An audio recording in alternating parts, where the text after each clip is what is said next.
Hoy día vamos a estudiar los aspectos más importantes del cerebelo. Vamos a estudiar ahora generalidades del cerebelo. El cerebelo, que pertenece al sistema nervioso suprasegmentario, es una estructura nerviosa que está destinada al control del equilibrio, la postura, el tono muscular y la coordinación de los movimientos.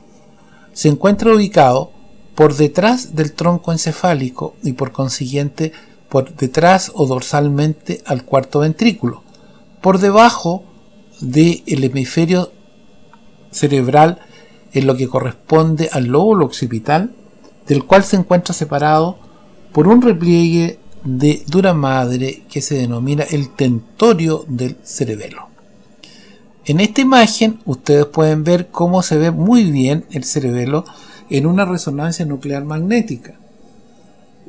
Y aquí el tronco encefálico. Y acá ustedes pueden observar también cómo el cerebelo se ubica por detrás del bulbo, por detrás del puente, en esta imagen de la cara ventral del encéfalo. El cerebelo tiene la forma de una mariposa de alas extendidas, y en la parte media vamos a encontrar el cuerpo de esta mariposa, que se llama vermis, y las alas estarían representadas por dos hemisferios cerebelosos, uno izquierdo y otro derecho. Presenta tres caras: una cara anterior que mira hacia la cara posterior del tronco encefálico a través del cuarto ventrículo, una cara superior que está en contacto con este repliegue de dura madre que se denomina tentorio y que lo separa del cerebro, y una cara inferior que reposa en el compartimento posterior de la base del cráneo. Algunos detalles acerca del vermis superior y el vermis inferior. El vermis superior se levanta y emerge en cierta parte igual como el techo de una casa. En cambio, el vermis inferior se encuentra en la profundidad de un valle que se denomina vallécula. Observamos la cara superior del cerebelo, donde ustedes pueden ver con detalle que se encuentra surcado por muchos surcos y por otros más profundos que se denominan fisuras.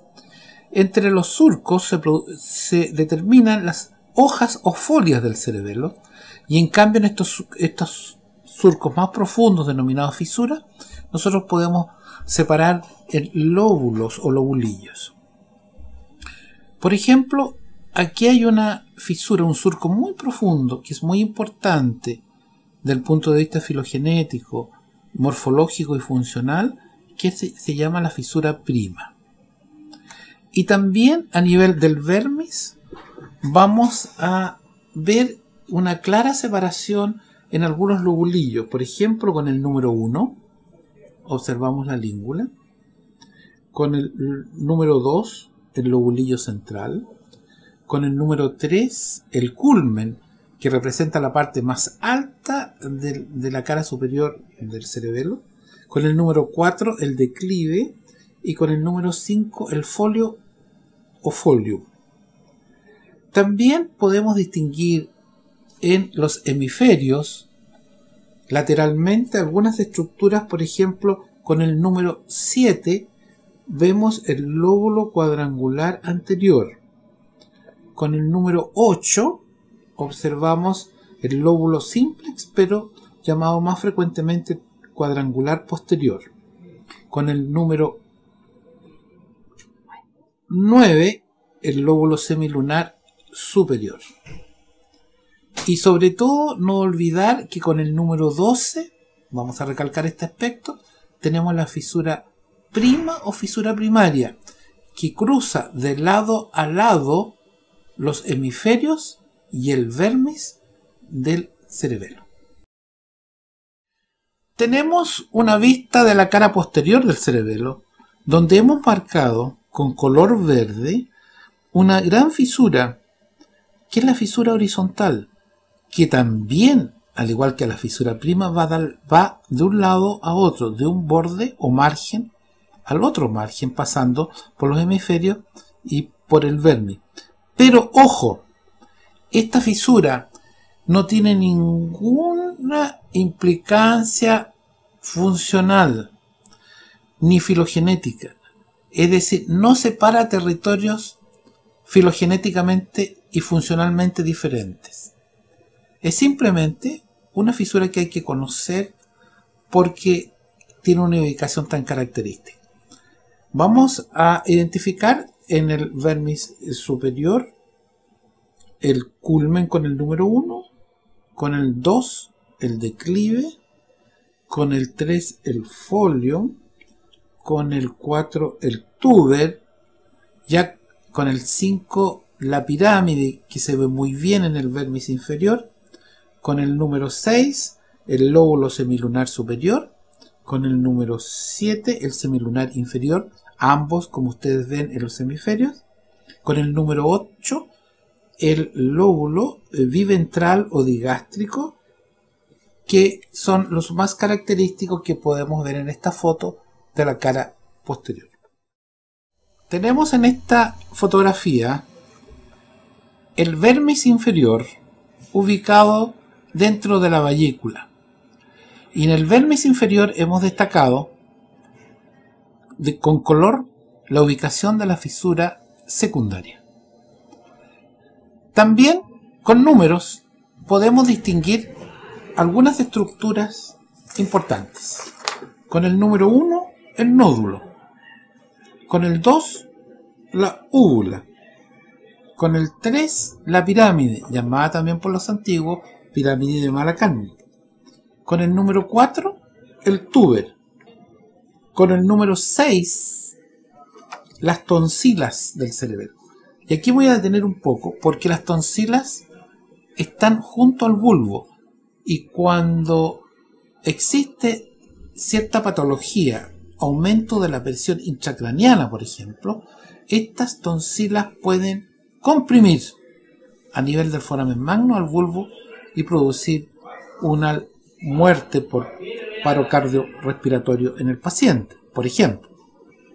Con el número 7 el lóbulo biventral o digástrico, con el 8 el semilunar inferior, que serían los elementos más destacables de esta cara.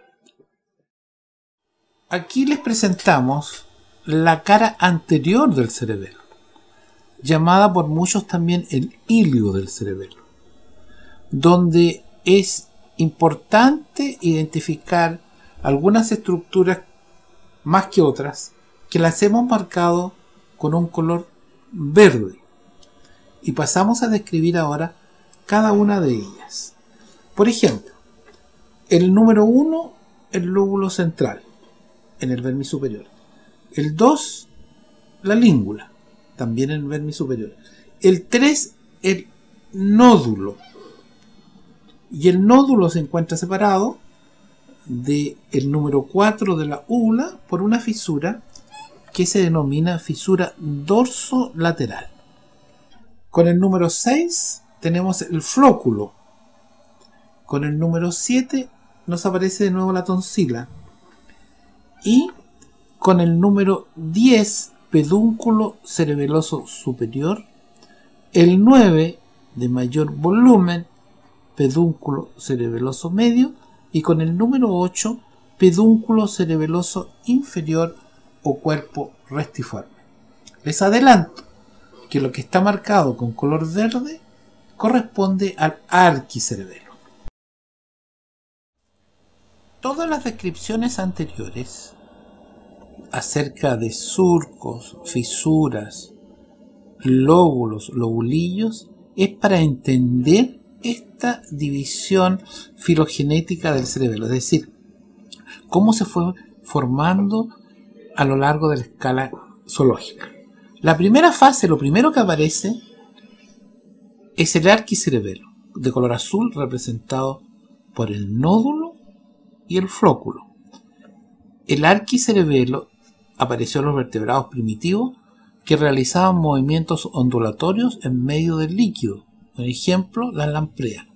También se le conoce con el nombre de cerebelo vestibular, porque en el hombre es el responsable del equilibrio vestibular que tiene que ver con la posición de la cabeza. Más tarde, cuando aparecieron los peces con aletas y los tetrápodos, se desarrolló entonces esto que se llama el paleocerebelo que vemos en color rojo. Paleocerebelo que evidentemente está delimitado por la fisura primaria y por la fisura secundaria. Fisura primaria en la cara superior y la fisura secundaria en la cara inferior. Y evidentemente que en el hombre y en general en los mamíferos que tienen que realizar movimientos delicados y asimétricos, apareció entonces el neocerebelo de color verde, que también se denomina cerebelo cortical. Si hacemos un corte coronal del cerebelo, vamos a identificar que en la superficie, como toda estructura del sistema nervioso suprasegmentario, tiene un córtex, una corteza que lo cubre absolutamente. Y en la parte central, un centro medular de sustancia blanca, en medio del cual es posible diferenciar núcleos, entre los cuales tenemos el núcleo fastigial o núcleo del techo, los cuales están interconectados con la porción filogenéticamente más antigua, que es el arquicerebelo. Después tenemos los núcleos paleodentados, entre los cuales tenemos el núcleo globoso y el núcleo emboliforme, que está conectado principalmente con el paleocerebelo. Y más tarde, más lateral, vamos a identificar el núcleo dentado del cerebelo, que está interconectado con el neocerebelo. Vamos a describir la organización del córtex cerebelar. El córtex cerebelar, a diferencia del córtex cerebral, es uniforme en toda la extensión del cerebelo. Es más simple, pues solamente tiene 3 estratos o capas. La más superficial, la capa molecular, que tiene función de asociación. Enseguida, el estrato o capa de células de forma de pera, estrato piriforme, que también se llama estrato o capa de Purkinje, y un estrato más profundo, caracterizado por neuronas de aspecto granular de pequeño tamaño, que es la capa granular y responsable de la recepción de los estímulos que llegan al cerebelo, a través de 2 tipos de fibras: las fibras trepadoras, que ascienden siguiendo la dirección de los axones de las células piriformes para terminar haciendo sinapsis en las dendritas de las células piriformes, y las fibras musgosas, las cuales se dividen, se ramifican y terminan en glomérulos sinápticos en la capa granular, haciendo sinapsis con las dendritas de las neuronas granulares. Los axones de las neuritas granulares ascienden a la superficie de la capa molecular y se dividen en fibras paralelas a la superficie, ¿cierto?, del córtex cerebelar.